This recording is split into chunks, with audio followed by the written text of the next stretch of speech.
This incredible, it is incredible. Is it incredible? This incredible Commonwealth with thousands of proud, hardworking American patriots and hard hats.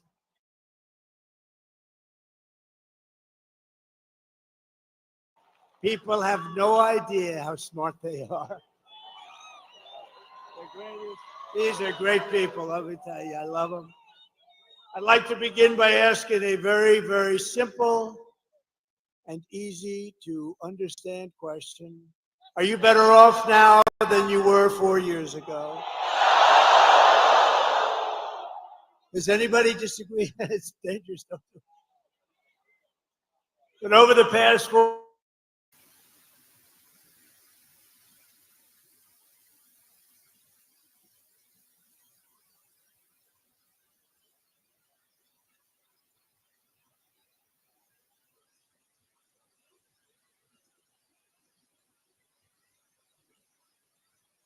invasion on our southern border like nobody's ever seen before. She's actually a disaster. My message to Americans tonight is simple. We do not have to live this way. We don't. We don't. And we won't. We won't. We do not have to settle for weakness, incompetence, decline, and decay. With your vote tomorrow, we can fix every single problem our country faces and lead America, and indeed the whole world, to new heights of glory. And we'll help the world. A lot of people think we're isolationists. We're not. But we want the world to appreciate what we're doing. They have to appreciate that we're helping them. When we win election, only one day, oh, does that sound nice? One day from these senators and congressmen. We've been waiting 4 years. Oh, now it's what I've been saying. Only 1 year, 4 years for this.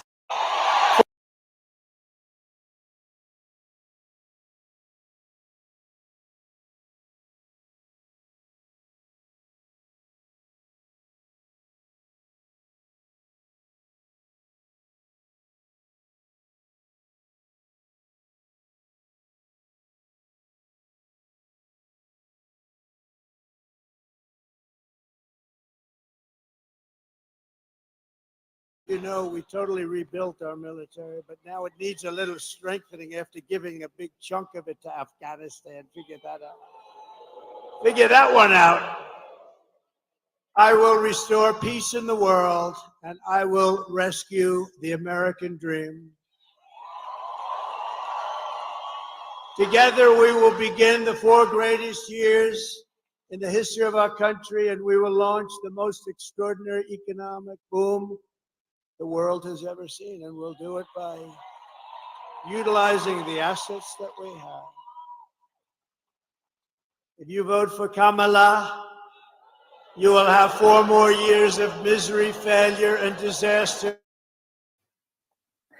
Estamos escuchando las primeras palabras que está ahora mismo bueno, diciendo Donald Trump en este último mitin ya de esta campaña electoral del 2024, que termina ya, iba a decir mañana, pero termina hoy martes. Estamos viendo, bueno, a Donald Trump en Grand Rapids, en Michigan, un estado importante. Al final, el estado de Michigan, estado clave de las elecciones presidenciales, estado cambiante además en los comicios. En 2016 Trump justamente ganó aquí en Michigan, a pesar de que era un estado en el que solían ganar los demócratas durante décadas, además al ser un área trabajadora. Justamente en esta campaña Trump ha sabido centrar el discurso en la clase trabajadora. Ya en 2016 se presentaba como la defensa de las familias blancas de clase media que habían sido ninguneadas, ¿no?, durante años por una clase política de élites corruptas. Vamos a seguir escuchándole. A few months ago, in a beautiful field in Pennsylvania, not far from where we are tonight, an assassin tried to stop our movement.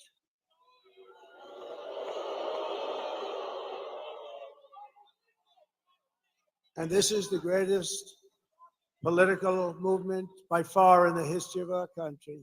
Tried to stop it. But that brush with death did not stop us. It only made us more determined to finish the job that we had only just started.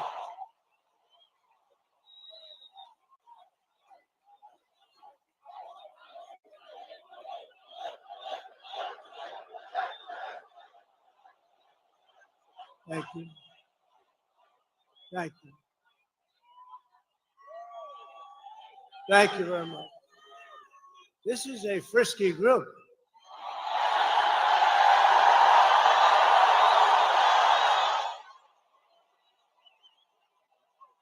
Many people say that God saved me in order to save America.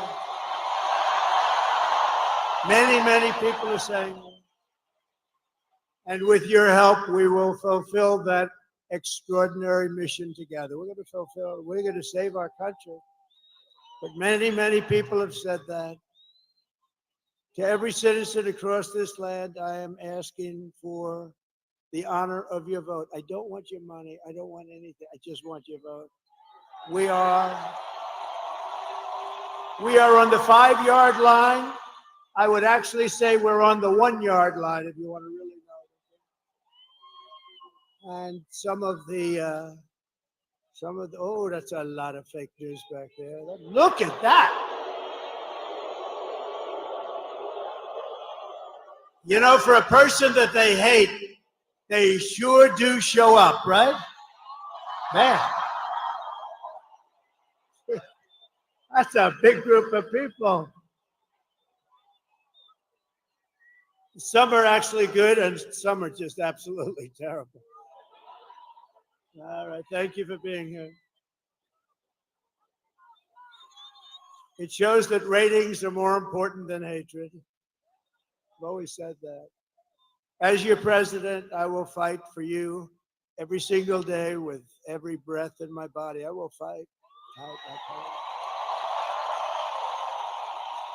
Together we will save this country.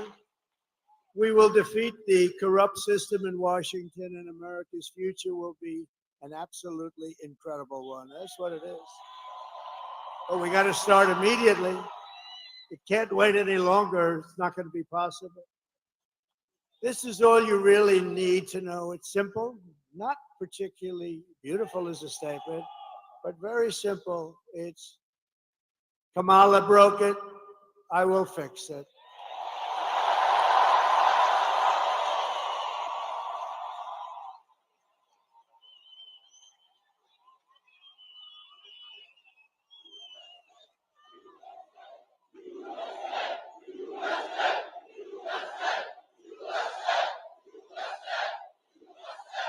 Thank you. Lo que ha roto Kamala, yo lo arreglaré, está diciendo Donald Trump en este inicio de discurso en el que estamos escuchando cómo claramente está centrando su discurso en las clases trabajadoras, justamente en una región, en Michigan, llena de clases trabajadoras. Si os dais cuenta, en la parte de atrás de Donald Trump, que ha ido eligiendo en todos sus mítines, tanto él como Kamala han ido eligiendo a esas personas que aparecen en estos mítines, estamos viendo perfectamente cómo van la gente ataviada con cascos, y es a ellos a los que se va a centrar seguramente en este discurso de hoy, en Grand Rapids, en Michigan, en este último mitin de esta campaña presidencial. Seguimos escuchando. This was the big one. No, it's a whole host. She tried to get stars to come in, and they wouldn't do it, actually. She'd go and get Beyonce. No. Beyonce would come in. Everyone's expecting a couple of songs. And there were no songs. There was no happiness. It's just like, give me my check. I want to get out of here.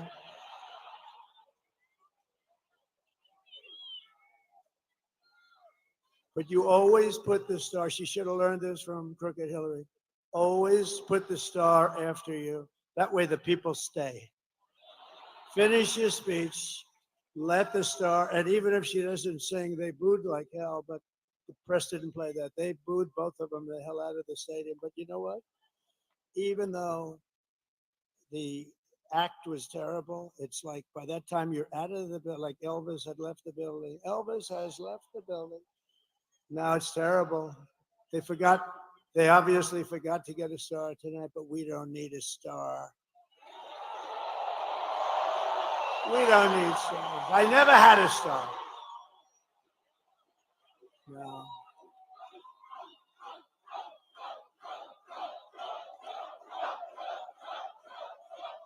We don't need a star. Just to bring it back into seriousness, we don't need a star because we have policy. We have great policy. We have great policy. No, we do have great policy. Look, they have horrible policy. They've got a machine that's incredible. They've got a vicious, horrible group of people, a machine where they can have open borders and let people pour into the country. They can have transgender operations at any age, anytime you want. They can be pushing men playing in women's sports.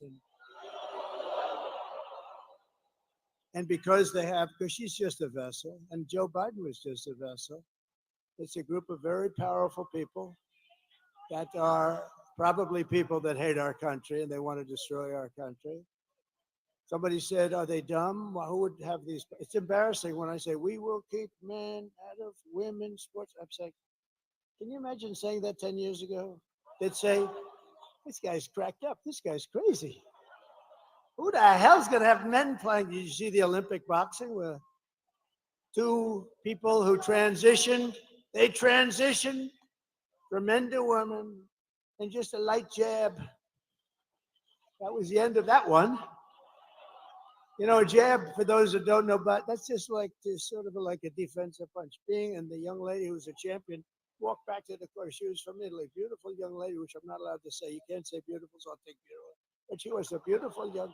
In politics, you're not allowed to call a woman beautiful anymore. It's the end of your career. So please delete the word beautiful. Thank you very much. Well, 60 Minutes deleted the whole damn answer. What? So I'm allowed to do that, aren't I, Susan Wiles? Estamos escuchando las últimas palabras en este mitin en Michigan. Se ha llegado a reír de Kamala Harris por llevar a famosas, ¿no? Ha nombrado a Jennifer López o a Beyoncé a sus mítines. Ha llegado a decir, nosotros no necesitamos ningún famoso porque tenemos buenas políticas, está diciendo Donald Trump. Kamala ha aprovechado ahí para introducir una de las ideas principales de esta campaña por parte del líder republicano. Kamala abre las fronteras para dejar entrar a cualquiera. También, ojo, también punto importante, al estar en Michigan, el de estar centrando tanto su discurso en las clases trabajadoras, ha presentado a Kamala, a Biden, como personas poderosas, alejadas completamente de la realidad de la gente de la gente que le está escuchando al final, que se está centrando ahora un poco en la clase trabajadora. De hecho, si vemos detrás de Trump ahora mismo, vemos cascos de albañiles, cascos de obreros, cascos también de bomberos. Al final, todas esas, clases de trabajadores, ¿no?, que en las que está centrando sobre todo esta última parte de la campaña. Alejados también de la corrección política, ha hablado de poderle llamar guapa a una política y que no se termine tu carrera simplemente por eso. Está hablando también de la libertad de expresión, otro punto importantísimo en esta campaña para los republicanos. Vamos a seguir escuchando. People, and they are productive people. They make our country work and run. They built our country. They did.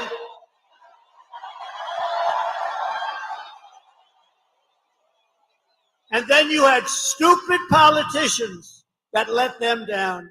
And those companies got taken out of Pittsburgh and every place else, like you take candy away from a baby. But now we have the exact opposite. If we win Pennsylvania, we will win the whole thing. It's very simple.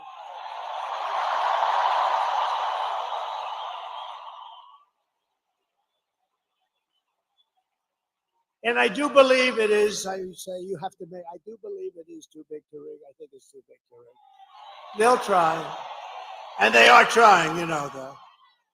It's too big to rig. This is a big movement. This is, you know, we did great in 2016. We did much better in 2020, but a lot of bad things happened. He turned out to be a brilliant candidate from his basement that nobody ever heard. No, this is that big, powerful, vicious party, though. No, it's a vicious machine. I mean, they can take all these bad ideas and win elections. It's like there's only way you could do that. One way. There's only one way. But you know what it did teach us? In one way, it was good because it taught us how bad a communist philosophy is, how bad a Marxist philosophy, how bad all of this stuff is. And we'll really be able to get our country back the way it should be. It's much easier because you're going to realize how bad it is. It's just what's happening. When we go over the economy and the economic numbers over the last week, it's Herbert Hoover stuff, and I never wanted to be Herbert Hoover. Let me just tell you, the one president I didn't, and there was some that I wouldn't want to either, but in particular because I'm very good at business. I've always been good at business. They're starting to realize that those guys back, oh, they wanted me to be bad, so bad. But now they're saying, this guy's shit, man. He's made a lot. But listen, so, and if I'm not good enough, Elon Musk is good enough because he is working so hard.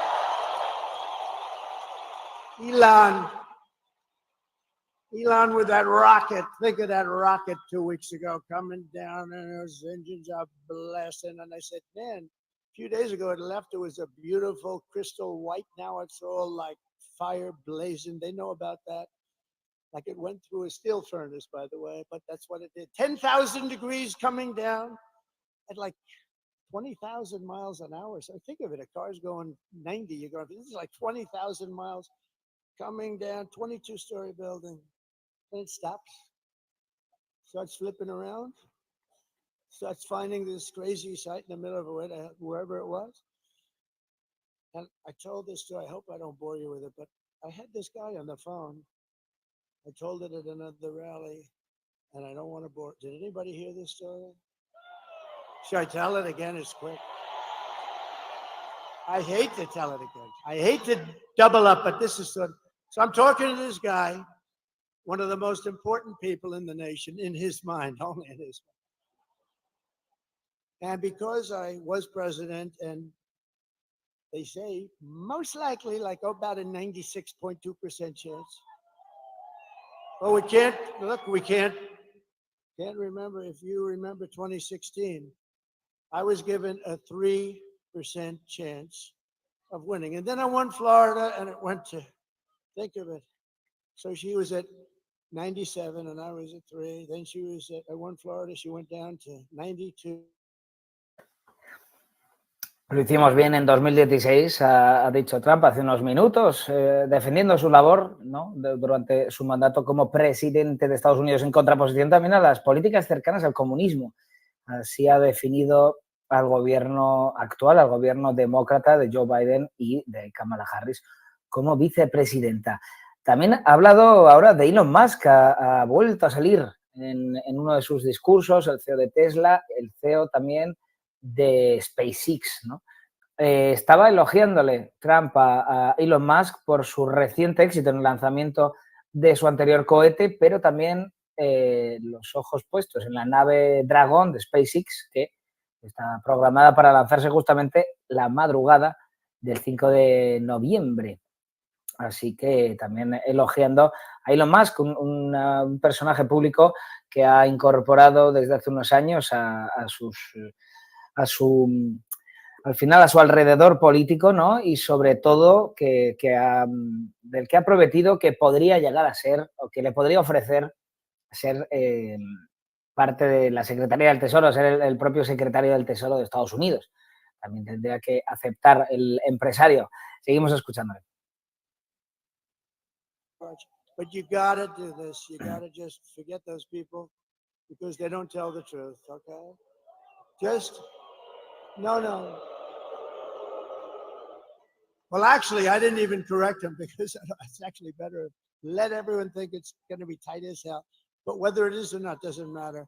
You have to go out and we have to swamp them. Everybody's got to vote.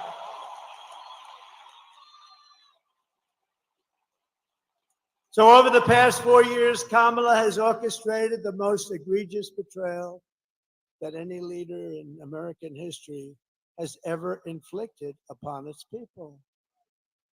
She has violated her oath, eradicated our sovereign border. This is a sovereign border. Unleashed an army of gangs and criminal migrants from prisons and jails, the toughest people there are.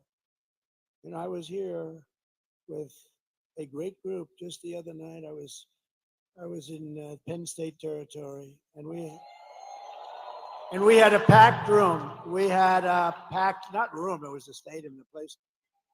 You know, I always like to say when I come to the arenas, how many times could we have sold it out?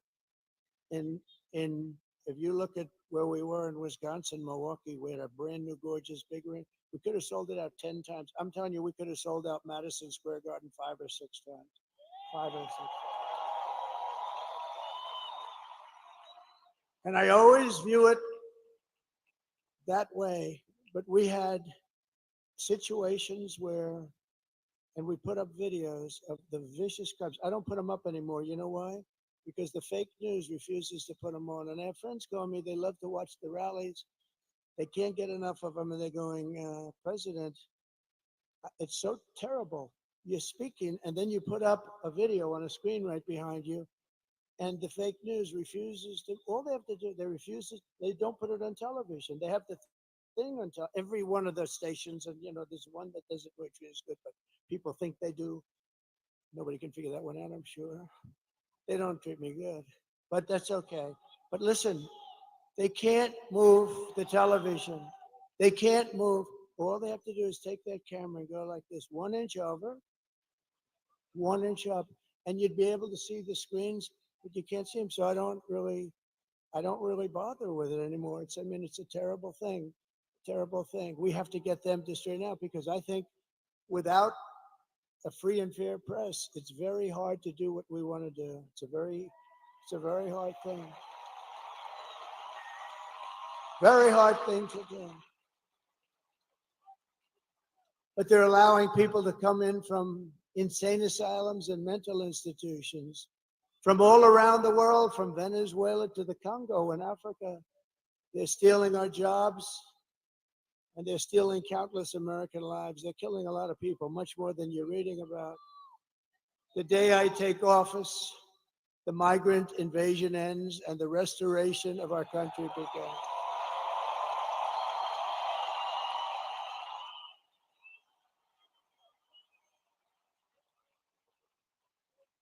Oh, those Penn State guys, I wanted them to wrestle the migrants. I told, you know, the UFC, Dana White, Oh, they killed me in this. I told Dana, you know, to set up your League of Champions, unbelievable, best fighters in the world, and a migrant league. At the end, I want the migrant to go against the champion, and I think the migrant might actually win. That's how nasty some of these guys are. But I don't know. I doubt that. I tell you, I felt very comfortable with those big Penn State wrestlers. Think of that. They won. I mean, how good is this coach? They won in the last 13 years. They won 11 national titles. They won the title this year. And I had them up. I brought them up in the stage at Penn State. I was at Penn State. The place was packed. And I said to them, fellas, you may be like the only guys in the country that can beat the hell out of the migrants. It's true. They're the only ones that could beat the migrants in a fight. These are tough people. These are people who've been in jails. They're killers. They're murderers. The level of viciousness is unexcelled. And it's from all over the world, not just from South America. So we love being there. I was just 2 days ago. We love being there. We love seeing these young guys. These guys. Por explicar un poco a lo que se está refiriendo ahora mismo Donald Trump, está hablando, y justamente ahora iba a poner uno de ellos, ha vuelto al eje central de lo que está siendo uno de los puntos más importantes y centrales de esta campaña, que es la inmigración ilegal, también relacionada en este caso, en la mayoría de los casos, de los que está hablando Donald Trump, relacionada con ilegalidades, con delitos. Al final, Trump está trayendo a sus mítines, no solo lo hará, o no sé si lo hará hoy, pero bueno, lo ha hecho durante sus anteriores mítines, ha traído casos de delitos relacionados con inmigrantes ilegales y entre otras cosas, en los vídeos que pone el líder republicano, entrevistan a las propias víctimas. Está diciendo además el expresidente Donald Trump, que los medios, a pesar de ver estas imágenes y poner los vídeos, dice, estoy poniendo aquí en estos propios mítines los vídeos, pues el expresidente dice, los medios de comunicación, a pesar de ver estas imágenes, las obvian, deciden no informar sobre ellas y prefieren seguir con sus fake news. Vamos a seguir escuchando al expresidente, a Donald Trump. In Colorado, and the people in Colorado, and you know who is more angry than the Republicans? The Democrats, the regular, not the politician Democrats. And they showed me with polls where I was leading in a state that normally, well, of course, you know, they have all mail-in voting, so, you know, you can't count too much on that. But if you didn't have, if God would come down from heaven, if God would come down and be the vote counter just for one night, he'd only take 1 second because, you know, God works faster. God works faster, Megan, than anybody else I can imagine. Right? So we only need God for 1 second. He'll do the job. He'll do the job and he'll be gone. You'd see we'd win a lot of these places. California sends out $38 million. They send them out all over the place. They come back. Nobody knows what the hell is happening. Some people get 8 ballots, some people get 5, and some only get 2 or 3. And I went to California. We had a rally. We had 107,000 people show up. I said, there's no way I would lose. And I do well with Hispanics. I just got, a poll just came out. I'm at 56% with Hispanics compared to this woman who was at 36%. How about that?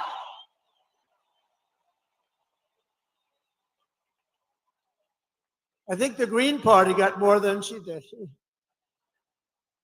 I love the Green Party. Jill Stein, this may be one of, I never met her, but she may be one of my favorite politicians. But it will soon be, think of it, we're an occupied country, but it will soon be an occupied country no longer. It's not going to be an occupied country. November 5th, 2024 will be Liberation Day in America. One day, I will launch the largest deportation program of criminals in the history of our country.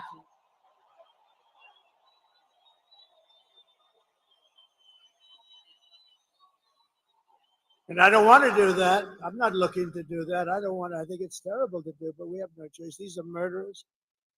13,099 put out by the Border Patrol, who, by the way, 2 weeks ago gave me the best endorsement you've ever seen. They said, I'm the greatest president in American history. And I said, does that include George Washington and Abraham Lincoln? Yes, sir, it does. When they say that, they're all in, right? Better than Lincoln or Washington. Who would have thought? I wonder what my parents say up there. Hi, Mom. I know my mother's up there. My father's a little bit, it's in dispute. He would be up there. He was a strong guy, but he was a good guy. But I will rescue every city and town that has been invaded and conquered. Can you imagine? We're talking about, these are military invasions without the uniforms. That's all it is. And we will put the vicious and bloodthirsty criminals in jail or kick them the hell out of our country as fast as we can. And to expedite removals of the Tren Aragua gang and the MS-13 gangs, equally as vicious. You know, MS-13 took two beautiful teenage girls walking to school in Long Island. For some reason, we took them out by the thousands. ICE. She wants to defund ICE. ICE, they're tough as hell, and they're also people that love our country. They took two young girls, and they sliced them into pieces as they were walking. They sliced them into, they didn't shoot them because that's too quick. They sliced them up and left them dead. Two young, beautiful girls walking to school. And ICE did their business. ICE went in and took care of them. But can you imagine? And now she wants to defund ICE. Let's defund ICE. No, these are rough people. These are bad people. I will invoke, and this is how far we had to go back, because in those days they didn't play games. I will invoke the Alien Enemies Act of 1798 to target and dismantle every migrant criminal network operating on American soil. And if they come back into our country, it's an automatic 10 years in jail with no possibility of parole. Estaba relatando, el expresidente está relatando Donald Trump un caso de dos niñas pequeñas a las que las asesinaron por la calle. Está relacionándolo justamente relacionando inmigración y delitos como robos, disparos, asesinatos de este tipo, y ha relacionado también directamente con la propuesta política que va detrás de este discurso de relación de delitos e inmigración. Al final lo que quiere decir es deportaciones masivas, es voy a invocar el acta de inmigrantes ilegales del 1798. Este acta, esta regulación estadounidense, lo que permitiría al presidente Donald Trump sería deportaciones masivas, y lo que ha prometido en este mitin, no lo he dicho, pero en el anterior mitin sí que lo hemos podido escuchar, es que haría la deportación más grande de la historia de Estados Unidos. Vamos a seguir escuchándole. You don't lose 90. They've been saying 90, 90, 90. We lose 300,000. Everybody in this room knows people that were devastated. Their children mostly, but the parents too, they die. Fentanyl, they put a piece, take a pin, put a little tiny piece of fentanyl in the top of that pin, and that can kill 5 people. Put a little bit more, it can kill the entire town. This is what we're dealing with. Everybody I know is losing sons, children to fentanyl. We lose not 100,000, we lose probably much more than 300,000. So essentially that's a war, right? That's a war. We don't lose that many soldiers if you're in wars. So we lose 300,000 people a year to drugs entering from Mexico. And if they don't stop this poison from flooding into our country, and they can stop it by not accepting it from China, and I'm doing the same thing with China, we're going to tariff the hell out of them.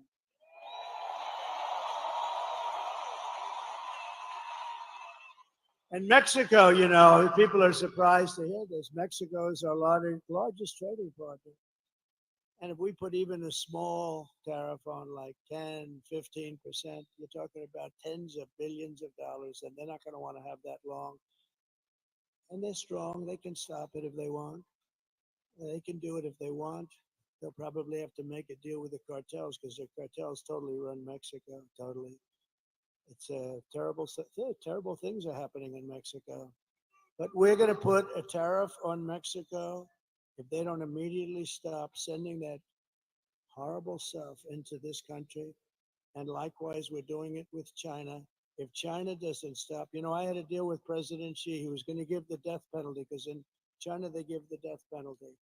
When I first met, and I had a great relationship until COVID, until I call it the China virus. I'd like to be more accurate. I had a great deal and a great relationship with President Xi. Really great. He came to Mar-a-Lago. We spent a lot of time. We had a very good relationship. He's a strong man. He's a fierce person. People said, "What's he like?" He's fierce. There's nobody in Hollywood that could play his role, believe me. And I say that with respect. But I said to him, "You're killing a lot of people by sending fentanyl into our country." I said, "How many people do you lose a year with drugs?" "No, nobody." I said, "What do you mean nobody?" No, we have no problem with drugs. Why? We have a quick trial. What is a quick trial? I mean, I know what a quick trial is. What is a quick trial? If we catch a drug dealer, we bring him to quick trial. He said, "We bring him to quick trial." And they're almost always found guilty. And then we send the bullet home to the family, and the family must pay us for the bullet. Can you believe this? This is a little different than our country. In our country, they'd lawyer up, they'd be going to trial for 30 years. But they have no drug, they have zero drug problem. And I said, "I want you to do me a favor." And we made a deal. You're killing our people, and that's going to end up in bad things for you, really bad for you. Not for you. Can't get any worse for us. Estamos escuchando a Donald Trump hablando de las muertes por sobredosis del fentanilo, una crisis sanitaria con una droga legal, sobre todo, ¿no? Una verdadera crisis tanto sanitaria, social, como bueno, de todo tipo en Estados Unidos. Y acto seguido la ha relacionado directamente con los cárteles de la droga de México. Está relacionando esta crisis de la droga del fentanilo en Estados Unidos con los cárteles mexicanos de la droga. Vamos a seguir escuchándole. My energy. We had energy at $1.84. It was $1.87. It was corrected by the federal government. I was at $1.84. We had all of these things. You wouldn't have had October 7th in Israel. All those people would be alive today. The hostages, most of whom are no longer living. Think of it. Russia would not have attacked. Ukraine wouldn't have happened. But Israel wouldn't have happened because Iran was broke. I said, you can't buy any oil from Iran. Anybody that buys oil from Iran can't deal in the United States. We don't do business with you. China stopped it. I told that to President Xi. If you buy oil, they were the primary customer. If you buy 1 barrel of oil, 1 barrel from Iran, you're not doing any business with the United States. We'll go cold turkey, which some people like anyway. And you know what? They said, all right, they didn't. Nobody did. I said that to 45 different countries. They weren't selling anything. They were essentially broke. They wanted to make a deal so badly. And then we had that bad election, that horrible, disgusting, worst thing that ever happened to the country was that election. And I left, and they didn't follow up the deal that I made. And the fentanyl is now pouring into Mexico at numbers, and more people are dying, and it comes across this open border, and we're taking in more drugs, human smuggling, all women, setting records. Bring up my all-time favorite chart if it's possible to find. Where is that all-time favorite?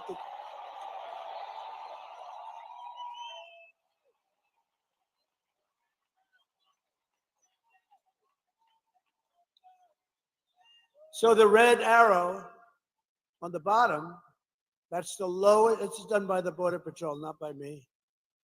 It looks like something done by me, doesn't it? But that was my last day in office. Look at the red arrow. That was the lowest that we've ever had. Drugs, it includes drugs, but drugs and human trafficking, but mostly illegals coming into the United States of America. Look at that number. And it would have gone down. All they had to do is leave it alone, leave the people we had, Brandon Judd, all these great people. Tom Homan was consulting me. And all these great people, that's all they've done in their life. And we had it down to a science. The drugs were coming in at the slowest rate. But we had illegals almost stopped, but now they would have been literally stopped. And by the way, we want people to come into our country, but they have to come in legally. They have to come in legally. They have to show they can love our country. They have to show that they didn't murder 7 people along the way. But that's the lowest point, and I love that chart. Even if it was bad numbers, which is not, but even if it was horrible numbers, I would love. Está hablando de la crisis de fentanilo en Estados Unidos, una crisis sanitaria, una crisis social que está causando miles de muertes por sobredosis. Miren, tengo aquí unas cifras de 2022, 107.888 personas murieron de sobredosis en Estados Unidos, 107.000, pues 74.000 estaban relacionadas con el fentanilo. Una crisis, claramente una droga, que está reduciendo además la esperanza de vida de los estadounidenses, está influyendo en la política en todas sus facetas. Lo relacionaba después con los cárteles mexicanos, con la droga, con cómo llega la droga al final a Estados Unidos. También pues la ha relacionado con la crisis del fentanilo. Siguiendo con su lógica, si se continúa con la política demócrata de dejar entrar a inmigrantes ilegales, esa crisis pues se va a hacer cada vez peor. Vamos a seguir escuchando a Donald Trump. Elon built a very big plant in Texas. We got to give credit. We love Elon. He gave me another of the greatest. You know where he is right now? He's in another part of your state. He is now in Pennsylvania campaigning for Donald Trump because he thinks it's the single most important thing.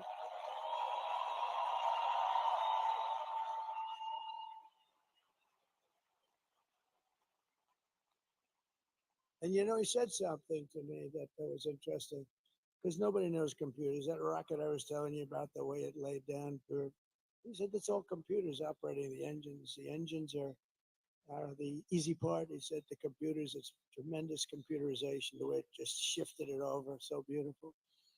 But I said to him, what do you think about, because he really is watching this whole voting process. And he said, you know, computers are the greatest. He looked at some that were just shipped in, some of these vote counting computers. He knew it before it even came in the door. He looked like at the back of it. Oh, I know that one. I mean, he knows he knows this stuff better than anyone. And he actually said, and this is for the good of everybody, it's the good of mankind, essentially.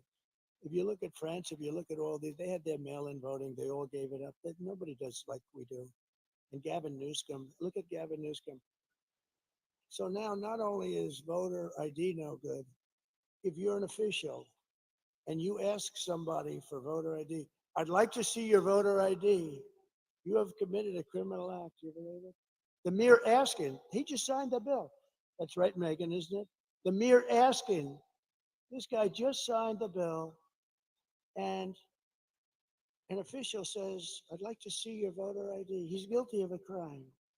This is crazy. And there's only one reason they want to do that, because they want to cheat. But Elon Musk said to me, I hope I'm allowed to say this. I think I am, because one thing, he's out there. He's a guy, he just wants the truth. He's an incredible guy. And he said, computers aren't meant for this kind of stuff. He said, there's only one thing you can do. He's the most sophisticated guy in the world when it comes to computerization. He said, the only thing you can do is paper ballots, same-day voting. You know, paper is very sophisticated. Watermark. It's very sophisticated. Paper ballots, voter ID, one-day voting, not 10 days where you say, oh, let's move these boxes from that room to this room because we're going to fix the air conditioning. And then the boxes never get put back. And you say, what happened to those boxes? Oh, no, one-day voting. He said. And he said also proof of citizenship. You know, it'd be like, very simple. And you'll have your answer as to who won and who. Está pidiendo Donald Trump el voto justamente en Michigan, donde ha elegido este último mitin. Está pidiendo el voto, está recordando además a los votantes, a los asistentes a este mitin que, bueno, lo importante, ¿no? Decía lo importante que es poder hacer el voto en papel, asegurando el voto, asegurando todas estas, bueno, asegurando de todas las maneras al final que ese voto es de una persona y que no se hace pues un fraude electoral, como lo que podría, bueno, pues lo que llegó a decir en el 2020. En el mitin de hoy, como decíamos, es en Michigan, estado clave de las elecciones presidenciales, estado cambiante en los comicios. En 2016 Trump justamente ganó aquí, Michigan, a pesar de que solían ganar los demócratas en los años anteriores, de hecho durante décadas, al ser un área trabajadora, ¿no? Justamente en esta campaña Trump ha sabido centrarse, o centrar su discurso en la clase trabajadora. Es verdad que ya en 2016 se presentaba como la defensa de las familias blancas, de clase media, ¿no? Pero ha centrado mucho más muchos de sus discursos en esta campaña en las clases trabajadoras, como decíamos. Siempre se ha presentado como pues, una persona fuera del establishment, de lo establecido, de las élites corruptas, ¿no? Que estaban dejando de lado a las familias blancas trabajadoras. En 2020, eso sí, Biden recuperó Michigan y resultó clave en su triunfo en las urnas. Por eso ahora mismo se está peleando ahora mismo este estado Donald Trump. Michigan ha estado claramente tocado por la inflación, además, por eso está tocando tantos temas económicos, porque la economía doméstica al final para estos votantes de Michigan es sumamente importante. Vamos a seguir escuchándole. I turn it off. It's locked. It's done. I have a number on it. He calls me 45. Come here, Dad. Take a look. No, these kids are genius. I'm telling you. He's a wise guy, smart one. And do I have good kids? I have to just. Are my kids here? Where are my kids? They're around here. Get them out here. I think I want to bring them up. 4 years.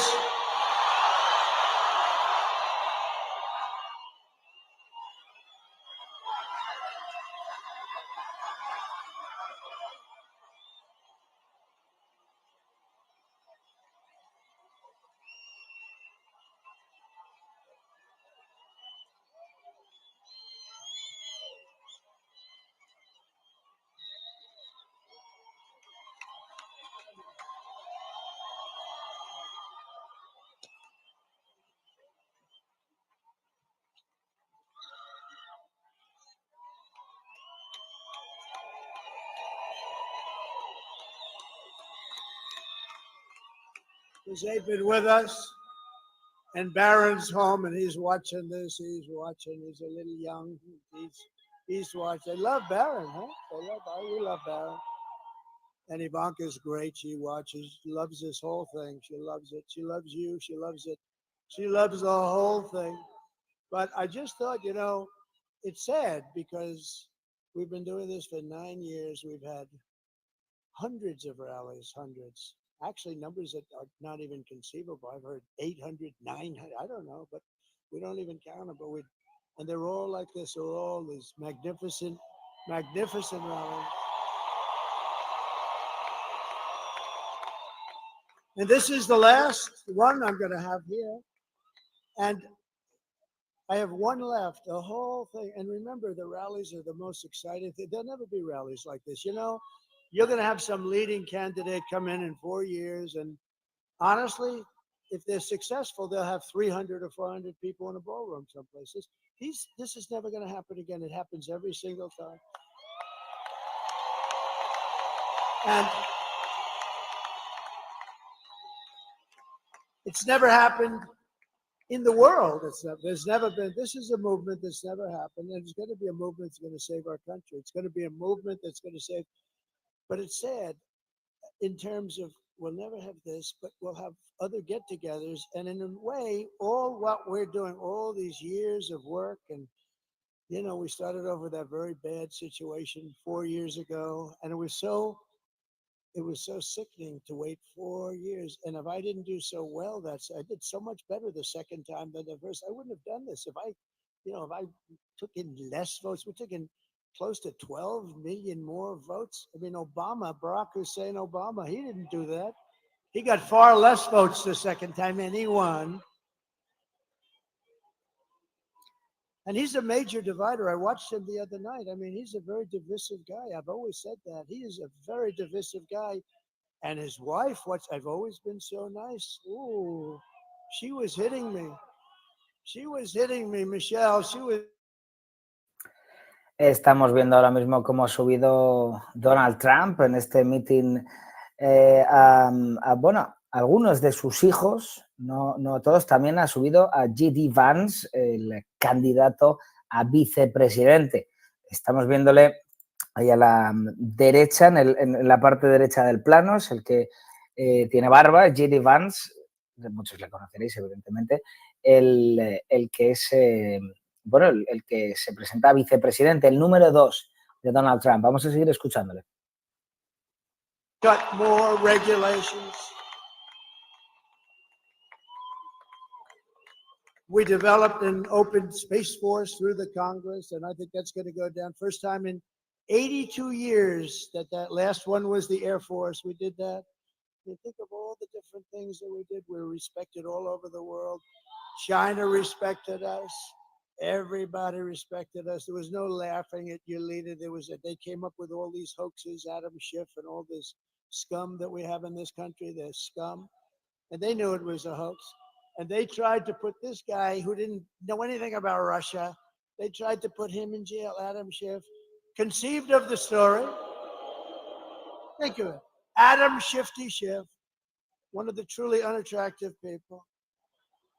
I call him watermelon head. He's got the largest head and the smallest neck. He's got a neck that's about 4 inches around. He's got a watermelon on top of it.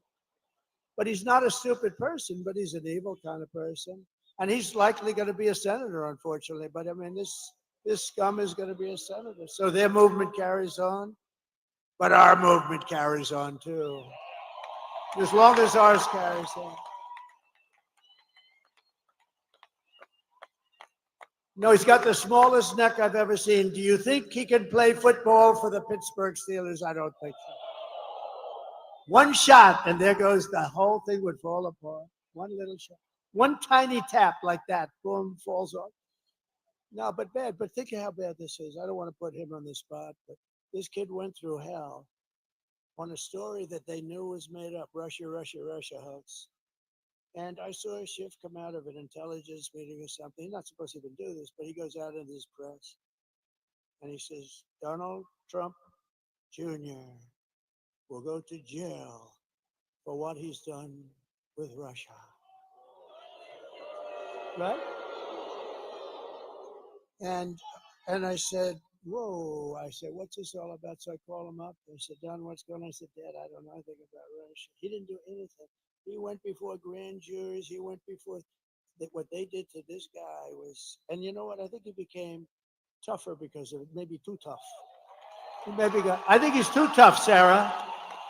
I don't like it. He's too tough. They've made my son too tough, Mike.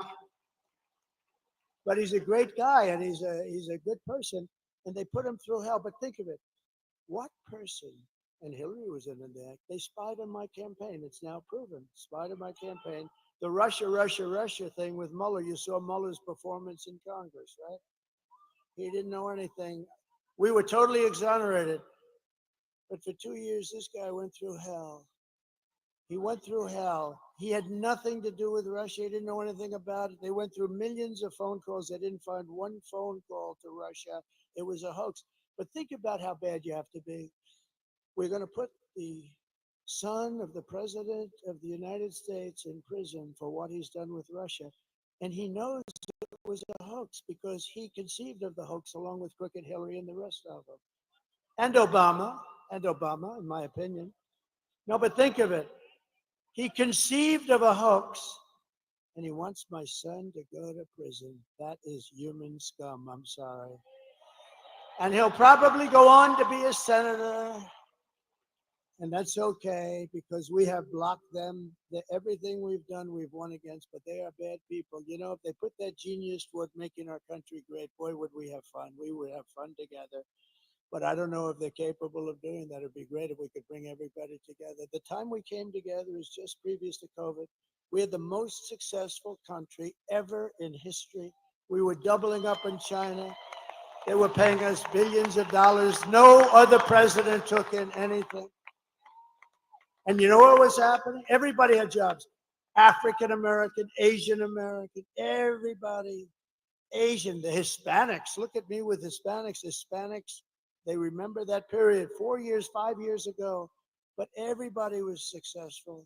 Men, women, people that went to MIT, Harvard, and Wharton, and people that didn't have a degree. Everybody was doing better than they've ever done before. People that never graduated from high school. And I'll tell you what was happening is I was getting calls from people that I would say are the radical left, but people that were definitely very far left. And people wanted to start meeting. There was a whole thing. This country was coming together, and then we got hit with something that nobody knew what the hell it was, although I did say it was from the Wuhan lab. I was right about that. And bad things happened, and we actually did a great job. Never got the credit for that. We got the credit for what we did with the economy, for what we did. We rebuilt the entire U.S. military, and we knocked the hell out of ISIS. It took them. They were fighting ISIS for 18 years. It took me 4 weeks to get rid of them, right? 4 weeks. So 4 weeks to get rid of them. But I will tell you, and I just say this because so many people say, is there any way to unify the country? And I used to sort of say, no, look, we want to have walls, we want to have borders, and they don't. I think it has to just be explained. I think that's an easy one. They want the men and women's sport things. You know, I've been a politician for now, I can't believe I say that, but 9 years. I've had a lot of people come up and say, well, what about taxes? What about this? Nobody's ever said, sir, it's really important to allow men to play in women's sports. I've never had anybody say it. Nobody's come up to me and said, you know, on the transgender thing, sir, it's very important to my family that you get that. I mean, these things are crazy. And yet on television, está criticando en estos últimos minutos, Donald Trump está criticando la elección de lo que podemos decir la agenda mediática, ¿no?, por parte del Partido Demócrata. Está diciendo si es o no importante al final pues hablar de las personas trans, si es importante hablar de otros temas, ¿no?, que está trayendo los demócratas, y no, él lo que quiere, dice, es hablar de inflación, es hablar de IPC, es hablar de economía, de los problemas reales de los trabajadores, en este caso de Michigan. Vamos a seguir escuchándole. They've been with me right from the beginning.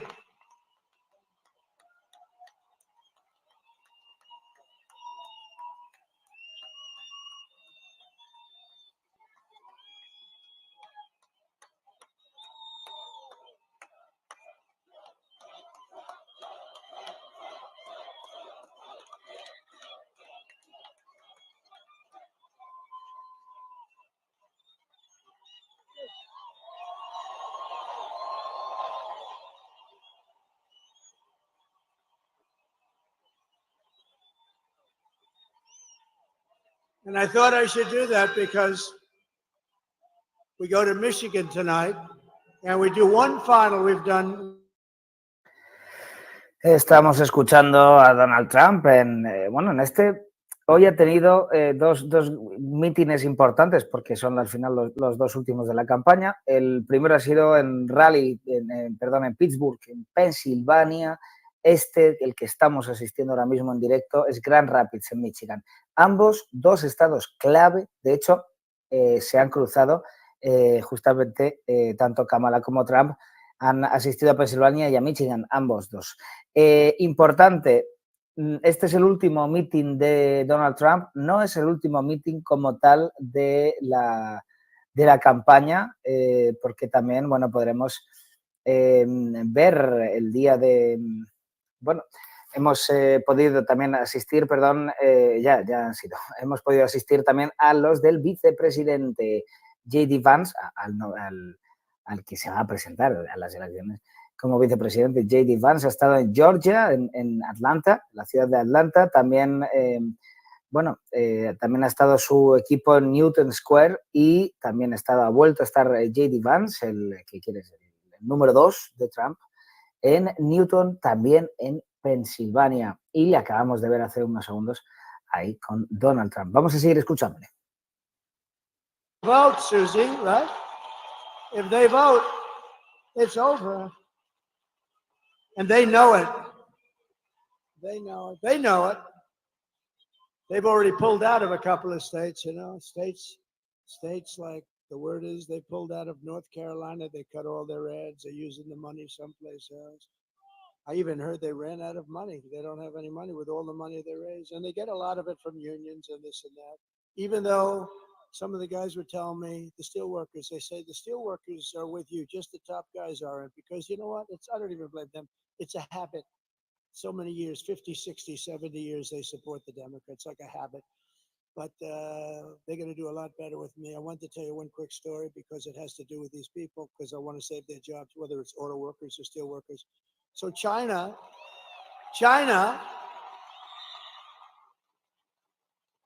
I have a friend who's the best and the biggest auto factory builder in the world, I guess. Very big, very good, very capable guy, John. And I see him and we're talking about a year ago, and he said, yeah, we're building some big, oh, good, I want to see, we're building some big auto factories. Great, I want to see one. When can we go? I want to take a look, because, I'm thinking about running pretty hard, and that's a big thing. We got to save Michigan. We got to save Detroit. Detroit's got big problems. But just generally the car industry, right? It's a big industry, one up at the top. So I want to see one of the factories. Okay, good. We're going to go down to Mexico. I said, I don't want to go to Mexico. I want to look at it right now. We don't build the big ones over here. What do you do? I said, we don't. It just doesn't work that way. So he said, as an example, we're building a really big one in Mexico, right near the border. I said, who's the owner, the principal? He said, China. So China's building a massive auto, massive. He said, it'll produce probably more cars than the state of Michigan produces, when you think, because they have smaller plants are all over the place. Some of them are very old.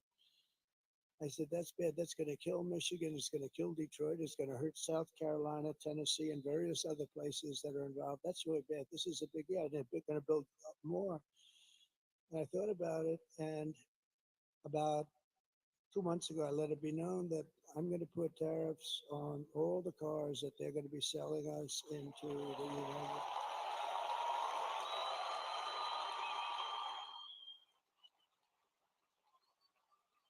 And I let it be known that the tariffs will be about 100%, and 100% tariff on any car that's made in these factories in Mexico, probably any car coming in from Mexico. Remember, I'm going to put tariffs. This is a big thing. I'm putting tariffs on Mexico. If they don't straighten out this drug, it's their problem. They're coming through Mexico, and Mexico is accepting this fentanyl. And I'm putting tariffs on Mexico.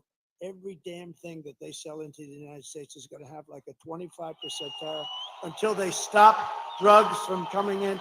And let me tell you something.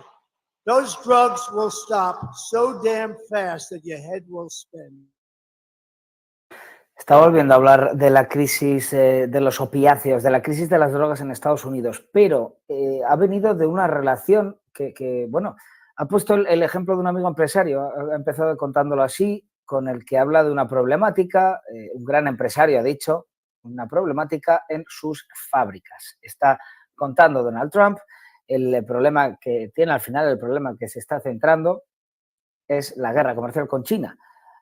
Trump habla de este problema que justamente estados como Michigan, donde está asistiendo, o también Pensilvania, pero ahora mismo estados como Michigan, donde está ahora mismo realizando su último mitin, sufren este problema de manera directa, y es la falta de competitividad de fábricas estadounidenses, de todo lo que se podría, el blue collar, ¿no? Las áreas industriales de Estados Unidos, pues justamente son las que más pueden sufrir la falta de competitividad, de este caso de Estados Unidos, contra países como China. Luego también lo relaciona con México, ya ha empezado a hablar de la crisis de opiáceos, y ha vuelto a hablar de la crisis de drogas, y ha vuelto a hablar de los cárteles de México. Pero Interesante este punto del discurso en el que ha destacado los blue collar. Al final, si se dan cuenta, en la parte de atrás del mitin se pueden ver cascos de albañiles, cascos de obreros, cascos de bomberos también.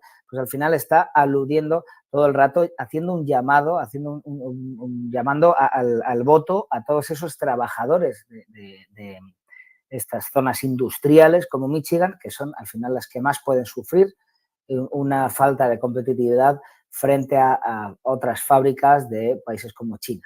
Vamos a seguir escuchando a Donald Trump. So getting back to the auto plant, because, you know, I may be the greatest weaver of all time. But what happens, only brilliant people can do that. Stupid people can't do it because they get lost. Where am I? So the stories are very boring. They have to go right down like this, right down to the bottom. They can't weave it all, but I can weave and tell you all these stories. And they're all related. And in some cases, not too much, 10%, but 10% is enough. So getting back to where we started. So I see John, I'm at the Detroit Economic Club last week, had a great people. And I see John sitting in the audience right where that big strong guy is with the label in his jacket, right there, you with a hat on, big powerful guy. He's much more powerful physically than John, I can guarantee you. But I see John sitting right there and I'm making a speech. I want to see John. I want to get this speech over with. I want to find out what the hell's happening with that plant. But I had told everybody that if they build that plant, I'm putting a 100% tariff on every car that stupid plant makes because they're looking to hurt our country. And I did that and then sort of forgot about it. But now I see John. I say, do me a favor, that guy sitting over there, please bring him backstage after I'm finished speaking. They bring him backstage. I say, hi, John, how's that plant going where China's going to spend all that money to build a big plant that's going to hurt the United States and kill its auto industry? He said, sir, I was notified last week that they've given up the plant. They're not going to build it. They think you're going to win. And if you win, they think it's going to be a very bad experience for them. They're going to lose their show. And that's what happened. And I stopped it. And those guys back there, I took some pictures with a few of them, and they were hugging and kissing me. I said, get off me. Look at the size of those arms over there. They never kissed a man in their life. And you know why? Because I put tariffs on China dumping steel in the United States, and every one of those guys is working now. Right?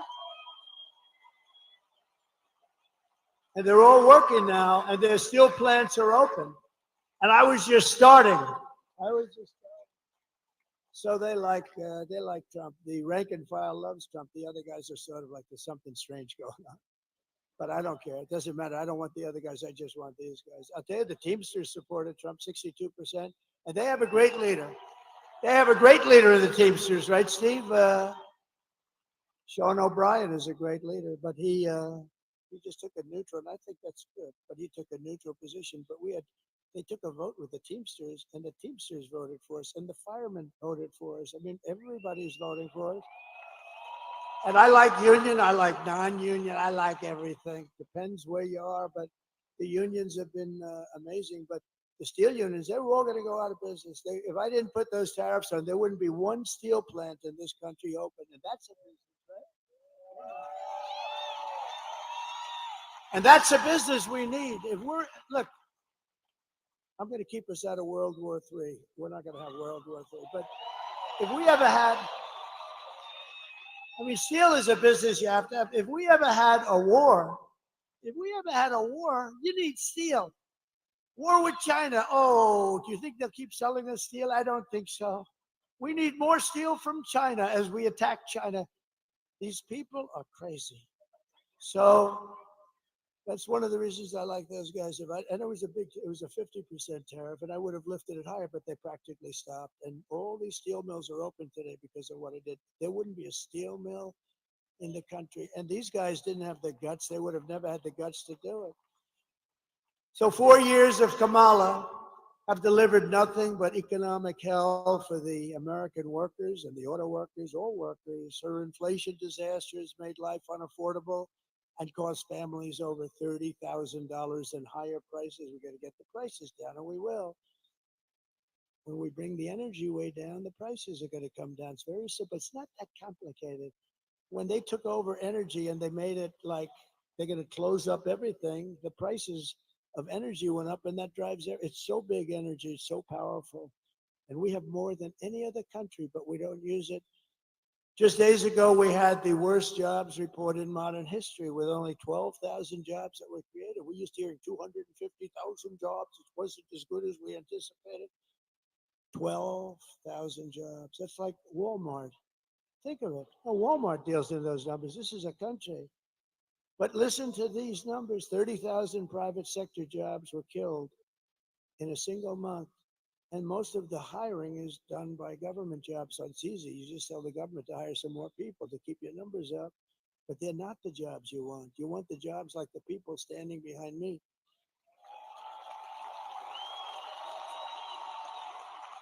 And listen, and near Vuelta a llamar a la clase trabajadora. De hecho, acaba de decir, mirad quién está detrás de mí.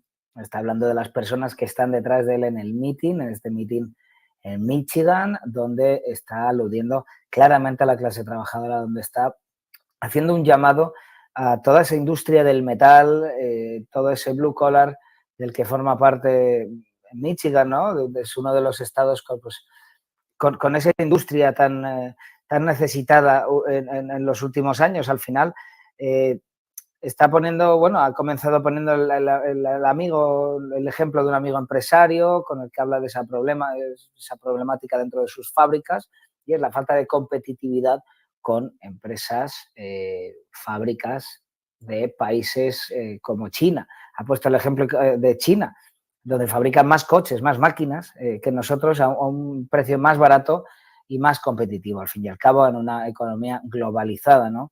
Para esto, al final, si les seguimos comprando metal, seguía diciendo Trump, terminaremos completamente con las áreas industriales de Estados Unidos, como lo es Michigan. Ahí está levantando muchos aplausos entre los asistentes a este último mitin de Donald Trump. Seguimos comprando barato a China, destrozando nuestra industria, destrozando nuestra economía. Y también ha vuelto a retomar un poco el tono contra Kamala Harris. Ha llegado a decir, en 4 años de Kamala, la inflación y sus políticas han empobrecido completamente a la clase trabajadora y a estados como Michigan. Ahí se ha ganado un aplauso Donald Trump, lo escuchamos. Vamos a seguir escuchando este último meeting de Donald Trump. also did something else because they just revised past jobs report down by an estimated 112,000 fake jobs. So that's almost 1 million fake jobs, and the press doesn't want to write about it. But Megyn Kelly will write about it and talk about it, and others will, but they have to know about it. Meanwhile, 100% of the net jobs created in the United States of America has gone only to migrants. Migrants have occupied 100%. And these are depression-type numbers, and that's where we're heading. If she's elected, that's where we're heading. If she's elected, this is a depression. This is a 1929, and there was nothing worse than that. This isn't 1990s where it was not good, but fine. This is a 1929 where people were jumping off buildings. This is a 1929. It took 25 years to recover from that mess. And I said it before, the one president I don't want to be under any circumstances is Herbert Hoover. And that was done by bad tax policy simultaneously with lifting all sorts of other things that made it impossible for people. A lot of mistakes were made. But it took 20 to 25 years to recover. And I don't want that happening. And that's going to happen with her. She doesn't have a clue. She doesn't have a clue. And, you know, I just mentioned a name, but a woman who I saw the other night on television just ripped some poor idiot apart. Megyn Kelly is here, and she's doing it. Come up. Come up here, Megyn. She ripped a guy apart.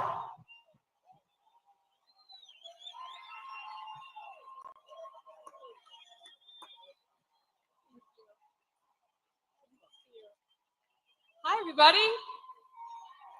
Oh, it's great to see you. Can you believe this guy? Estamos escuchando, bueno, estaba terminando Donald Trump esta primera parte de su último meeting, hablando de los datos de empleo que ha ofrecido el último, bueno, el ejecutivo de Donald Trump, de Joe Biden, perdón. Estos datos de empleo, según Donald Trump, están claramente falseados porque... para empezar, ni se deben a la realidad y sobre todo porque el 100% de esos empleos se deben a inmigrantes ilegales, es lo que está diciendo Donald Trump, que, bueno, que están falseando los datos el Partido Demócrata. Vamos a hacer un breve resumen, ¿no?, de lo que llevamos escuchado hasta ahora en este último meeting, que es, como decíamos, en Michigan, estado clave de las elecciones presidenciales, un estado cambiante en los comicios. Ya en 2016 Trump justamente ganó en este estado, también ganó las elecciones generales posteriormente, pero eso sí, ganó en Michigan a pesar de que es un estado históricamente durante décadas demócrata, el ser un área trabajadora, un área industrial. Justamente en esta campaña Trump ha sabido centrar el discurso en la clase trabajadora. Es algo que ha hecho durante muchos de sus mítines. Recordemos uno de ellos en el que, bueno, después de que Joe Biden llegara a insultar, a llamar garbage, basura prácticamente, sí, a los seguidores de Donald Trump, pues él apareció ataviado con un traje de basurero y en un camión de la basura. También un poco queriendo centrar su discurso en esa clase trabajadora estadounidense. Ya en 2016, ¿no?, cuando se presentaba a sus primeras elecciones presidenciales, se presentaba como la defensa de las familias blancas de clase media que habían sido ninguneadas durante años por las élites corruptas. En 2020, eso sí, Joe Biden llegó a recuperar ya Michigan. Michigan, además, un estado muy tocado por la inflación, una economía doméstica ahora mismo en el punto de mira de muchísimos votantes, ¿no?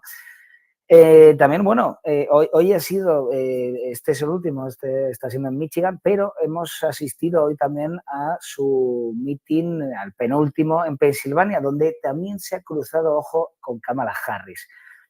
Se centran al final los dos candidatos en estos estados clave, donde pues hay muchísimo peso de los votos de sus habitantes en lo que luego se traslada a los colegios electorales. Por lo tanto, por eso son estados clave y sobre todo también porque no se sabe, no está claro todavía, o está muy igualado, mejor dicho, a qué candidato van a votar esos habitantes.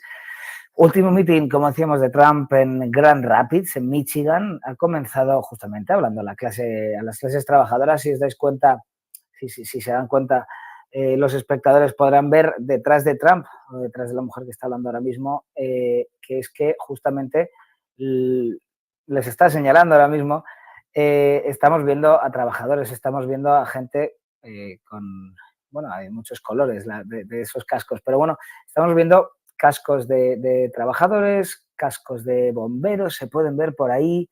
Estamos viendo mucha barba, también estamos viendo también hombres y mujeres, porque recordemos que en el penúltimo meeting, el de Pensilvania, disculpen, que ha sido hace unas horas, hemos podido ver solo a mujeres en el meeting de Trump, todas llevando pues pancartas, Women for Trump, mujeres por Trump.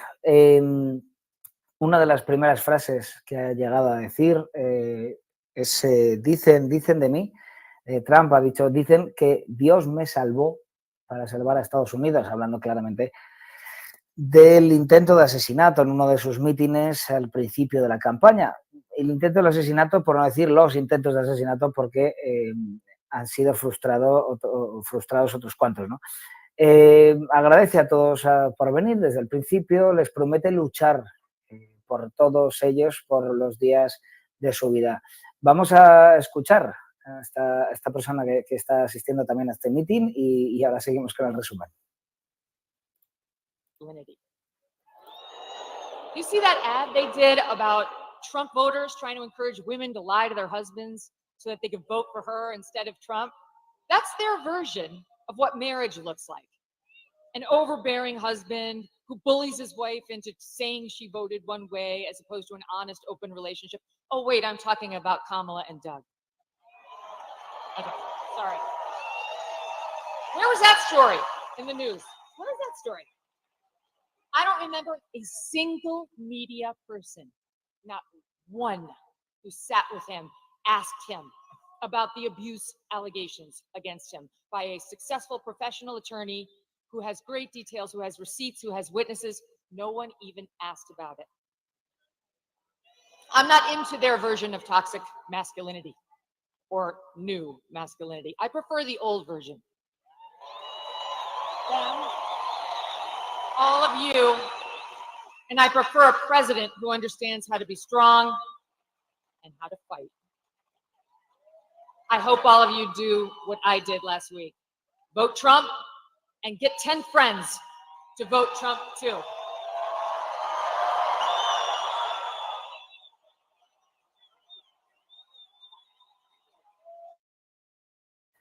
Hablaba de Navas más.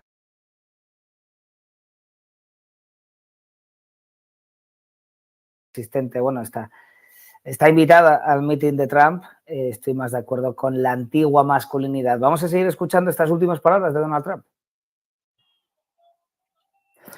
Whoa. Oh, wow. I have some more big news, Megan. I'm just getting this right now. So somebody that's very, very respected asked me to do his show 2 weeks ago, and I said, why not? And to me, it's very big because he's the biggest there is, I guess, in that world by far. Somebody said the biggest beyond anybody in a long time. And his name is Joe Rogan, and he's never done this before.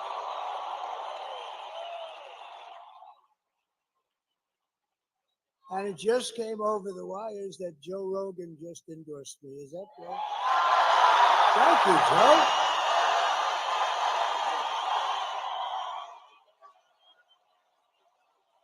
That's so nice.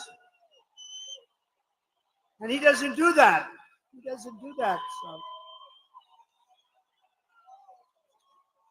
And he tends to be a little bit more liberal than some of the people in this room. No, I had a lot of fun, and he was amazing.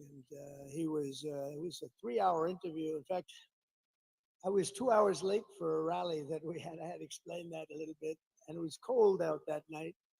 We flew, but we had to make it. We were more than 2 hours late, and they understood. I said, I just was interviewed by a very interesting guy, and he just kept going on. They called it a long form, and it could have gone a lot longer, but he was great. And he's not a person that does endorsements, but he did an endorsement. So I just want to thank Joe Rogan. That's fantastic.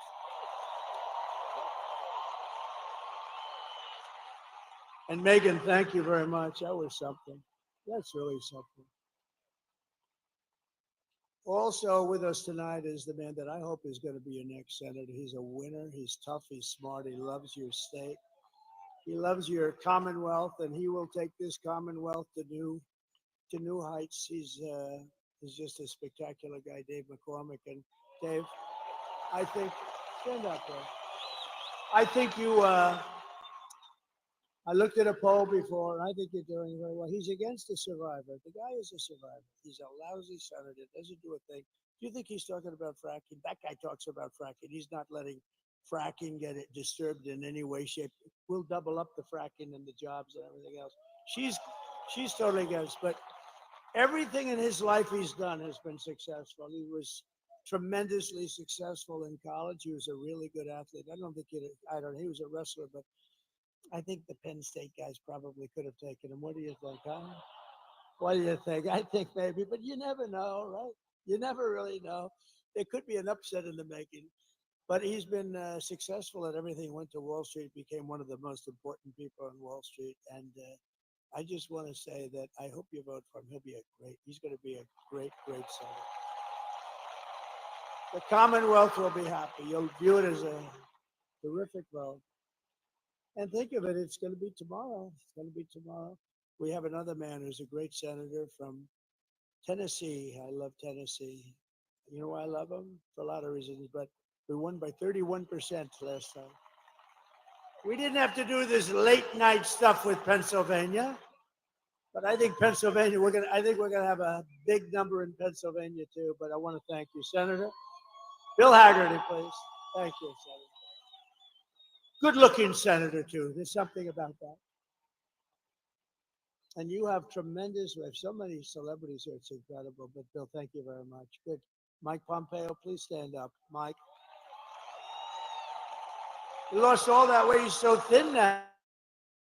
Agradecimientos en estos momentos a Mike Pompeo, ex senador, secretario de Estado de su propio partido. También agradecido a Joe Rogan, a Dana White, personajes públicos conocidos dentro del área conservadora estadounidense, con unas cifras, en el caso de Joe Rogan, por ejemplo, en su podcast, unas cifras increíbles. Le está agradeciendo, por ejemplo, pues esa entrevista que le hizo durante unas horas y demás.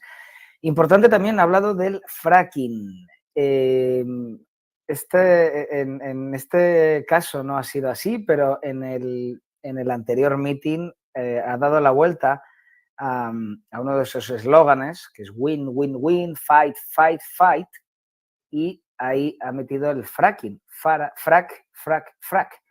Fracking, para los espectadores, es al final fracturar el subsuelo mediante perforaciones para crear pozos, para encontrar petróleo o distintos gases para generar energía. Esos pozos pueden llegar a los 2.000 metros de profundidad y el tema es que pueden acarrear graves problemas ecológicos, posibilidades de terremotos. Además, requiere el uso de miles y miles y miles de litros de agua a alta presión, que además, para fracturar esa roca y encontrar ese petróleo. Es la parte la parte negativa es de lo que habla al final el Partido Demócrata o los ecologistas. Por el otro lado, la parte positiva para la economía estadounidense sería brutal, evidentemente. Sería llegar a cúmulos de gas y petróleo a los que antes ni nos imaginábamos que se podían llegar. Ni sabíamos que podían existir, ¿no? Según las estimaciones, de la Agencia Internacional de la Energía, Estados Unidos habrá aumentado su capacidad de producción de petróleo y gas gracias al fracking entre 2019 y 2024, es una estimación. Lo habría hecho, claro. Aumentó en un 70%. Pero más allá de lo positivo económicamente para clases altas o para rentas altas, porque muchos podrían decir, bueno, pero ¿qué le importa a un votante de Michigan lo que pueda hacer un inversor o una persona que tenga dinero como para invertir en materias primas? Bueno, es que al final que Estados Unidos encuentre nuevas vetas, por así decirlo, de petróleo, de gas, pues al final hará que su propia energía, que su propio bolsillo, que su propia inflación disminuya una barbaridad, y luego, aparte de eso, crearía un montón de puestos, estas nuevas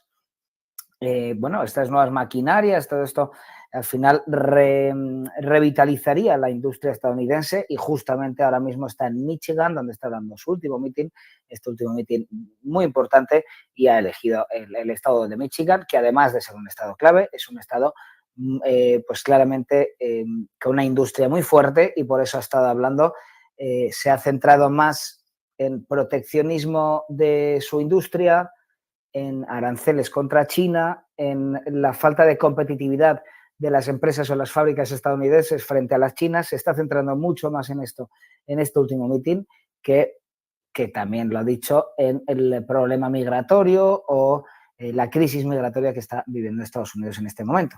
Vamos a seguir escuchando a Donald Trump. Some commissions I don't like, but make baseball. But I saw, come up here for a second, wherever you may be. Where is this guy? Because this guy was like, come up here, come on up here. Anybody with that gene, anybody with the blood in him of Roberto Clemente. Puerto Rico, I love Puerto Rico. Come on, come here. Tell them how great was your father.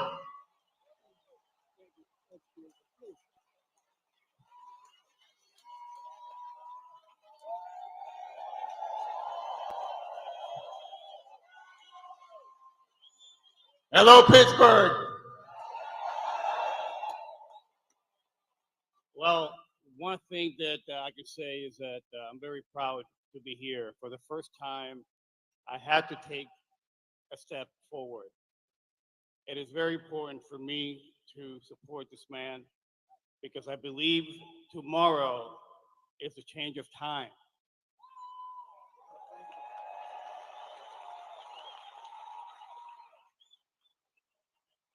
And to answer your question, to be able to talk about my father, the name Clemente, what it means is goodwill and unity.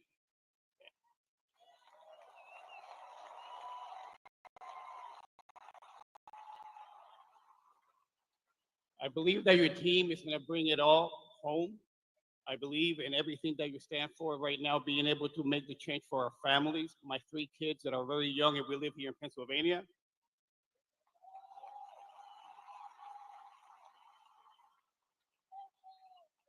And I told this man that I commit myself to helping RFK Jr. with our kids and making America healthy again.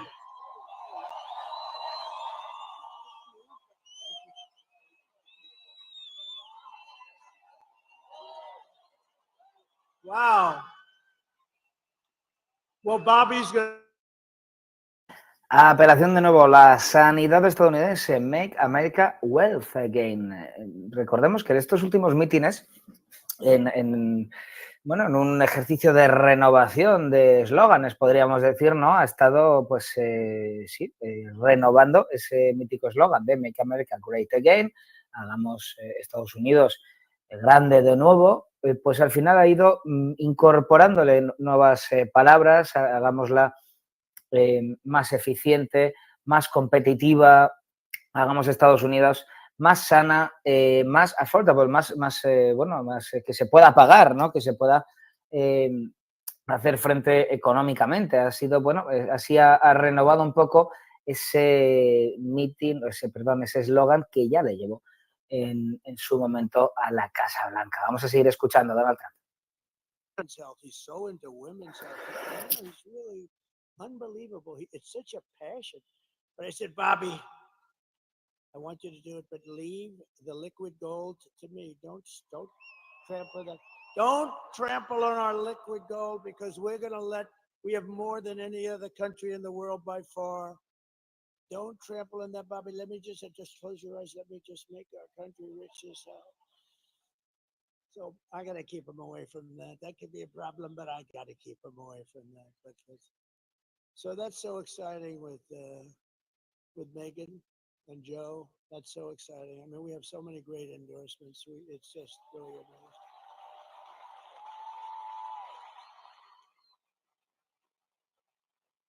By the way, Roberto Clemente, we all see a lot of players and you forget about them. Even for those of us that have very good memories, you forget them. But I remember playing the Mets, the poor Mets. They were playing the Mets, and a ball was hit into the corner of right field. He played right field. And he went over, a rocket was hit there. And he went over and he was deep in the corner of right field. And the player started marching to the plate, pretty fast runner. And I've never seen, and I remember sort of everything. And Roberto Clemente, because he was a great hitter and all, you think of him as a hitter, but he was an incredible fielder. But he had the best arm, I think, in baseball. He threw from the deep corner of right field. It was not possible to do this. A ball that never was more than 10 feet off the ground, a strike. And the runner was out. And I said, well, there go my aspirations about being a professional baseball player. It was the greatest throw I've ever seen to this day. And so I wanted to, it's funny, he was one of the greatest hitters, but I remember more for the throw than the hitting even. So it's an honor, and Bobby is going to be thrilled, and I've heard so many great things about you, Roberta. We're going to get you lined up, okay? I love that. Thank you very much. That's a great honor. Also, Mayor J.D. Longo is here, and Sean Parnell. Thank you, Sean. Thank you, Mayor. Good job you're doing. Good job you're doing. And a couple of friends of mine are here. Steve Woodcock, who's given so much money to North Carolina and any place that has trouble. This guy, I always bring him with me. You know why? Because if there's a trouble, he opens his, well, he made a lot of money and he loves giving it away to people in places that have trouble. He's an amazing guy, actually. And he opened his wallet to North Carolina, to Georgia, to a woman last night, Carmen, who lost her daughter to a migrant 5 days ago. And he felt very badly. He just helps people. He likes to help people. He's a great businessman, but he loves giving the money away. Thank you very much, Steve. Stand up. Thanks. Steve Woodcock. And another man who's with us tonight, Howard Lutnick. He's Seguimos escuchando agradecimientos a todo su equipo por parte de Donald Trump, también a los famosos, ¿no?, que han ido acompañando esta campaña, este último mitin. Recordemos en Michigan, estado muy importante, estado, bueno, en el que se está centrando en este último compás, en este último sprint, podríamos decir, de la carrera de esta campaña presidencial. Se está centrando claramente en los trabajadores. Lo podemos ver en la parte de atrás de Donald Trump, las personas, los asistentes que han decidido posicionar visiblemente ahí, pues llevando todos cascos de trabajadores de distintos colores para, pues, dejar clara ese apoyo por parte de Donald Trump a la clase trabajadora. Dice, también, bueno, aludiendo, pues, a medidas proteccionistas, ¿no?, de la economía estadounidense. Ha estado hablando, por ejemplo, de los aranceles a China, ha estado hablando de la falta de competitividad justamente de fábricas de vehículos, de fábricas industriales de todo tipo, de las que muchísimas están justamente en estados como Michigan.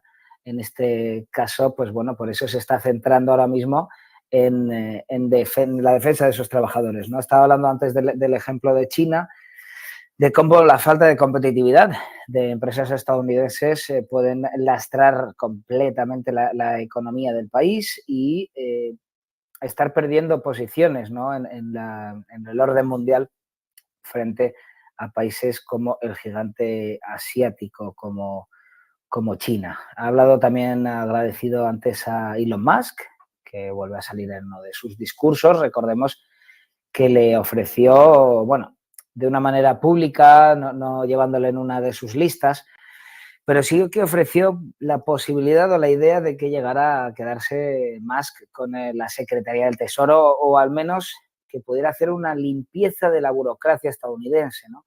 Meterle un punto de vista empresarial a los poderes públicos. Vamos a seguir escuchándole. a really incredible place, a part of the country that's very incredible, but it's under siege. It's under siege. It's happening in Detroit. It's happening in a lot of other places, but Michigan is really under siege because of what they're doing to the auto business. We're bringing it all back. You see that we're gonna do a series of intelligent tariffs, no taxes, but intelligent tariffs. All those companies are going to be brought back, but we've gotten to know and really understand Muslims for Trump. How about that? Muslims for Trump. And it's become a big movement in Michigan, a beautiful movement. And you know what they want? They want peace. They really do. They don't want to be in wars. They're very smart. And, you know, it started off as a little thing and it's grown and grown and grown. And now we have a much bigger vote than they do. Can you believe that? Because they said these people are stupid. All they want to do is, they didn't know what to do. Actually, they were in between. And she has no idea. She doesn't know where the hell she is. She can't. And they like me and I like them. And let me just tell you, they want peace. They don't want to fight. And they're not involved in the terror and all the things that are going on. They're great people. And it's an honor for them. I don't know where they are, but Muslims for Trump, if you want to stand up, because this was a really great, thank you very much. Thank you. Thank you. And I think there'll be there's tremendous cohesion, and I think they may very well be responsible for the kind of numbers we're showing up in Michigan. Michigan is really looking good, just like Pennsylvania is looking good, just like Georgia's looking good, just like Wisconsin is looking good. North Carolina is looking really good. Arizona's looking great. Nevada's looking great. Where else is there? But you know, even Virginia, we had a great meeting. Glenn Youngkin, we had a tremendous crowd. You know, it's not a swing state, but we had a tremendous crowd in Virginia. I'm hearing New Hampshire, where you know these are states that aren't really in play in theory, but they're in play now. No, I think we're going to have a big day. But you have to go. Forget about the others. It doesn't matter. You have to go and vote. We win this state, it's over. We win the Commonwealth. We're going to win the Commonwealth of Pennsylvania. And it's going to be over. So get out and vote. That's all I ask. In conclusion, with your vote tomorrow, we are going to fire Kamala. We're going to save America. We will cut your taxes, end inflation, slash your prices, raise your wages, and bring thousands and thousands of factories back to America and back to the Commonwealth of Pennsylvania. We will build American, we will buy American, and we will hire American. I will end the war in Ukraine. Would have never happened if I was president. I will stop the chaos in the Middle East, and I will prevent World War III from, you're very close to World War III. You're very close, and we have people that are not the right people to handle it. They are grossly incompetent. We will crush violent crime and give our police the support, protection, resources, and respect that they so dearly deserve. They know what's going on. They know everything. They know the names of the people that are coming into our country. They know everything about them. All we have to do is let them do their job. We will strengthen and modernize our military. I rebuilt it, but now a lot was given away to Afghanistan. Can you believe? They had a parade last week where they paraded our beautiful equipment down the middle of their boulevard. I don't like watching that. And we should have never let them have Bagram, the big air base that's a mile. That's just literally an hour away from China. We will build a missile defense shield over our country, all made in the USA, and a lot of it made in Pennsylvania. We will rebuild our cities, including our capital in Washington, D.C., making them safe, clean, and beautiful again. We will teach our children to love our country, to honor our history, and to always respect our great American flag. I will get critical race theory and transgender insanity the hell out of our schools. And we will keep men out of women's sports. I will defend religious liberty. I will restore free speech, and I will defend the right to keep and bear arms. Your Second Amendment, your Second Amendment, your beautiful Second Amendment, which happens to be under siege, and for 4 years it was fine. After years of building up foreign nations, defending foreign borders, and protecting foreign lands, we are finally going to build up our country, defend our borders, and protect our citizens and our land. And we will stop illegal immigration once and for all. We will not be invaded. We will not be occupied. We will not be overrun. We will not be conquered. We will be a free and proud nation once again, and it will be soon. Everyone will prosper, every family will thrive, and every day will be filled with opportunity and hope and the American dream. But for that to happen, we must defeat Kamala Harris and stop her radical left agenda, which is a landslide that is too big to rig. We're going to have too big to rig. So you need to get out immediately. You have to get out tomorrow. You have to get out tomorrow and vote. For the past 9 years, we have been fighting against the most sinister and corrupt forces on earth. They're the most sinister. With your vote in this election, you can show them once and for all that the nation does not belong to them. This nation belongs to you. It belongs to you. It was hardworking patriots like you who built this country, and tomorrow it's hardworking patriots like you who are going to save our country. After all, Estamos, bueno, viendo un poco un resumen de toda la campaña ahora mismo de Donald Trump, ¿no? Gracias a vuestro voto mañana, está pidiendo directamente el voto. De hecho, ha nombrado exactamente a los estados clave. Ha dicho, ha empezado por Michigan, que es donde está, ha seguido por Pensilvania, que es donde ha estado antes en el mitin anterior, pero también ha hablado de Georgia, ha hablado de Carolina del Norte, ha hablado de Arizona, de Wisconsin y de Nevada. Justamente ha nombrado todos los estados clave.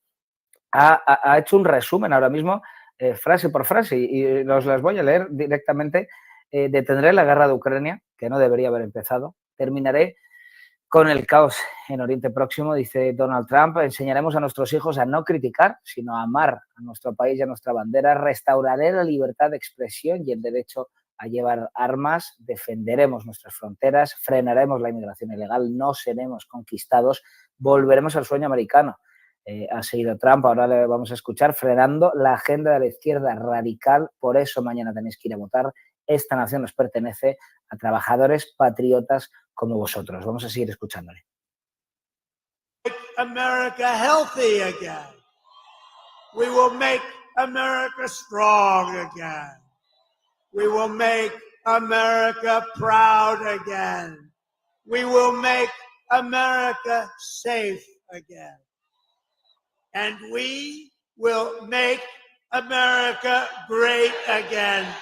Thank you, Pittsburgh. God bless you. God bless you all.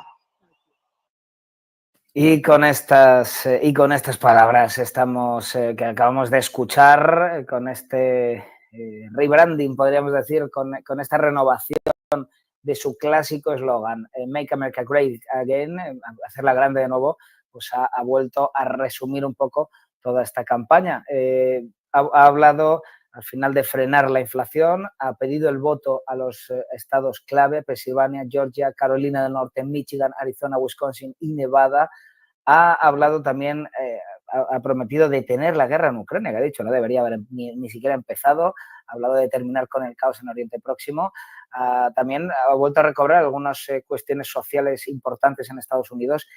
Restauraré la libertad de expresión y el derecho a llevar armas. También muy importante, ha sido también uno de los puntos clave, ¿no?, de estas elecciones presidenciales. Defenderemos nuestras fronteras, como no, que ha sido, sobre todo estas últimas semanas, el punto más importante de la campaña del republicano de Donald Trump. Frenaremos la inmigración ilegal, no podremos ser conquistados porque al final tenéis que ir a votar porque esta nación os pertenece, ha dicho, a los trabajadores patriotas como vosotros. Volveremos al sueño americano y a frenar a la izquierda, la agenda de la izquierda radical. Con esto finalizamos el seguimiento de este mitin de Donald Trump que acabamos de ver en Michigan, este último mitin de la campaña. Mañana son las elecciones en Estados Unidos. Tendremos una programación especial que podrán seguir en Negocios TV durante toda la jornada y también durante toda la noche que se quedarán ahí nuestros compañeros haciendo un seguimiento. Así que nada, mañana seguimos con estas elecciones y a ver qué pasa. Buenas noches.